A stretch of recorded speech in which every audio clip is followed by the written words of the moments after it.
শুরু করছি পরম করুণাময় আল্লাহর নামে। হে বিশ্বদরদী, আজ আমি আলোচনা করব জান্নাত সম্পর্কে। এর গভীরতম রহস্যই বা কী, এ নিয়ে আপনাদেরকে স্পষ্ট ধারণা দিব। আপনারা মনোযোগ সহকারে শেষ পর্যন্ত শুনবেন। আসলে জান্নাত কি, যার জন্য আমরা এতই পাগল? কিন্তু জান্নাতের সর্বোচ্চ নিয়ামতই হলো মহান আল্লাহর সাক্ষাৎ বা দিদার, যার দর্শন পেয়ে গেলে আমাদের আর কখনো চাওয়া পাওয়ার আশাই থাকবে না, এবং জান্নাতও আমাদের কাছে তুচ্ছ মনে হবে। কিন্তু আমরা কয়জন মহান আল্লাহর সাক্ষাতের আশা করি? দেখুন, জান্নাত সম্পর্কে মহান আল্লাহ যা বলেছেন তা অবশ্যই সব ঠিক, কিন্তু আমাদের বুঝার ভুলের জন্য ব্যাপারটা আমরা অন্যদিকে নিয়ে যাই। কেননা আমাদের ভাবধারাগুলো অথবা চিন্তা চেতনাই হলো নিম্ন জগতের দিকে, তাই আমরা আমাদের মতো করে ভাবি। দেখুন দরদি, জান্নাত মানেই হলো শান্তির আবাসস্থল। জান্নাত বা জাহান্নাম স্রষ্টা নিজে তৈরি করে না, যিনি তা ভোগ করবেন তিনি সৃষ্টি করেন জান্নাত বা জাহান্নাম। যার কর্ম যেমন তার জান্নাত জাহান্নাম তেমন, যা আমাদের শরীরের ভিতরে বিরাজমান। কেননা সুখ দুঃখের অনুভূতি আসে মস্তিষ্ক থেকে, জান্নাত বা জাহান্নাম থেকে নয়। এই বাহ্যিক জান্নাত বা জাহান্নামের গল্প দিয়ে, অর্থাৎ শরীয়তিভাবে যে বর্ণনা দেওয়া আছে তা নিয়ে আমাদেরকে ভিতরগত যে জান্নাত বা জাহান্নাম আছে তাকে আমাদেরকে সূক্ষ্মভাবে উপলব্ধি করতে হবে, এবং আমরা যত তাড়াতাড়ি বুঝে নিতে পারবো জান্নাত জাহান্নাম সম্পর্কে, তত বেশি আমরা পরম শান্তি উপভোগ করতে পারবো। দেখুন, আমি একটি এপিসোডে আলোচনা করেছি, অর্থাৎ মানুষ কেন এত সওয়াবের পাগল। সেখানে আমি বলেছি যে স্থায়ী সৎকর্মসমূহ তোমাদের পালনকর্তার পক্ষ থেকে শ্রেষ্ঠ নিয়ামত এবং প্রতিদান হিসাবেও শ্রেষ্ঠ। যে জান্নাতের আশায় আমরা এত সওয়াব কামাচ্ছি, সেই জান্নাতেই হলো স্থায়ী সৎকর্মসমূহ, অথচ আমরা বুঝতে পারতেছি না।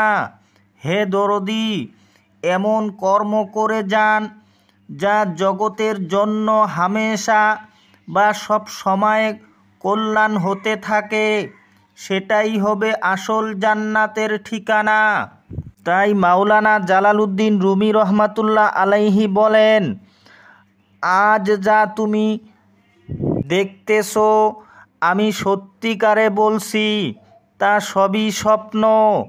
মৃত্যুর আগে যা দেবার আছে তা এই জগৎকে দিয়ে দাও, নচেত মৃত্যু আসলে আফসোসের সীমানা থাকবে না।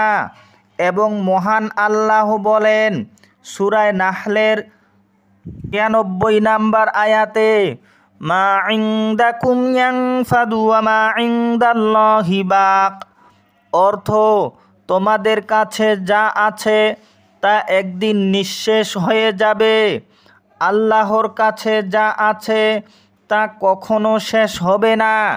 তাই হে দরদি, এই আয়াতের উপরে বিশ্বাস করি নিজের সম্পদ কিংবা নিজেকে উৎসর্গ করুন, এটাই হবে চিরস্থায়ী।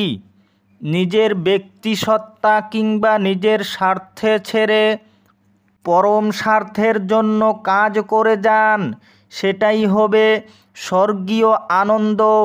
দেখুন দরদি, আমার মহানবী সাল্লাল্লাহু আলাইহি সাল্লাম বলেছেন, জান্নাতের একটি ইটের মূল্য এই পৃথিবীর সমস্ত সম্পদ 70 বার বিক্রি করেও জান্নাতের একটি ইটের মূল্য হবে না। এবার একটু ভাবুন তো দরদি, সেই জান্নাতের কত মূল্য আছে। আমি একটি বাস্তব উপমা দিচ্ছি, আপনারা শুনতে থাকুন। দেখুন দরদি, আপনার ছেলের কিংবা মেয়ের অথবা আপনার নিজের একটি অঙ্গের মূল্য সারা দুনিয়ার সমস্ত সম্পদ বিক্রি করে মূল্য হবে কি? কখনো হবে না। অর্থাৎ আপনাকে কেউ যদি বলে আপনাকে সমস্ত পৃথিবীর সম্পদ দেওয়া হবে, কিন্তু আপনার ছেলের কিংবা মেয়ের অথবা আপনার একটি চোখ উপড়িয়ে নেওয়া হবে কিংবা একটি হাত কেটে নেওয়া হবে, আপনি তখন বলবেন আমার সম্পদের দরকার নেই, এটাই আমার আসল সম্পদ। অর্থাৎ আপনার একটি অঙ্গের মূল্য পৃথিবীর সমস্ত সম্পদ থেকেও বেশি। হে দরদি, ভাবুন তো আমরা কোন জান্নাতের আশা করছি, অথচ দয়াময় আল্লাহ তিনি দয়া ও অনুগ্রহ করে আমাদেরকে এত বড় দৌলত দান করেছেন, অর্থাৎ ছেলে কিংবা মেয়ে নামক সম্পদ দান করেছেন। ভাবতে অবাক লাগে। তাই আপনার কাছে যেমন আপনার ছেলের কিংবা মেয়ের একটি অঙ্গের মূল্য আছে, তদ্রূপ সকলের কাছে সকলের ছেলে কিংবা মেয়ের অঙ্গ তাদের কাছে সবথেকে অথবা সকল ও সম্পদ থেকেও মূল্য বেশি।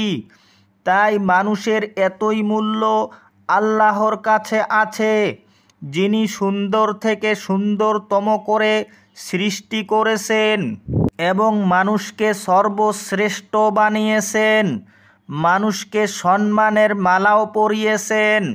তাই জালালউদ্দিন রুমি রহমাতুল্লাহ আলাইহি বলেছেন, এই পৃথিবীতে মন থেকে ফুটে আসা মিষ্টি মুখের হাসির চেয়ে মূল্যবান আমার কাছে আর কিছুই মনে হয় না, বিশেষ করে তা যদি কোনো নিষ্পাপ শিশু থেকে হাসি বেরিয়ে আসে।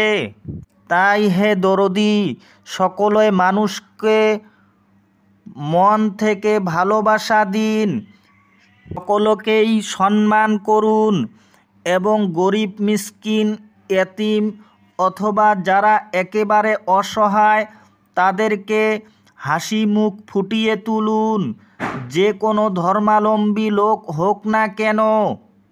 আপনাকে আল্লাহ যতটুকু সাধ্য দিয়েছেন সাধ্য অনুযায়ী সকলের পাশে থাকুন, এটাই হবে আমাদের শান্তির কারণ। দেখুন দরদি, সূরা রহমানে মহান আল্লাহ বলেন, অতএব তোমরা উভয়ে তোমাদের পালনকর্তার কোন কোন অনুগ্রহ অস্বীকার করবে? আমি অধম আল্লাহর ন্যূনতম অনুগ্রহ অস্বীকারী নই, অর্থাৎ তিনার ন্যূনতম অনুগ্রহ অস্বীকার করি না, তাই তো এখন পর্যন্ত বেঁচে আছি। এটাই আল্লাহর তরফ থেকে আমার জন্য শ্রেষ্ঠ জান্নাত, যা একমাত্র তিনার অনুগ্রহ। যিনি আল্লাহর অনুগ্রহ অস্বীকার করবে কেবল তিনি মৃত্যুর পর জান্নাত খুঁজবে, আর যিনি আল্লাহর সকল নিয়ামতকে স্বীকার করবে তার জন্য নিয়ামত পরিপূর্ণ। এই দুনিয়ায় সুস্থভাবে বেঁচে থাকার চেয়ে শ্রেষ্ঠ জান্নাত আর কিছুই হতে পারে না, যা আল্লাহর দয়া ও অনুগ্রহ সম্ভব হয়। আজ এতটুকু বলে আপনাদের সকলের মঙ্গল কামনা করি আমার কথা শেষ করছি। খোদা হাফিজ।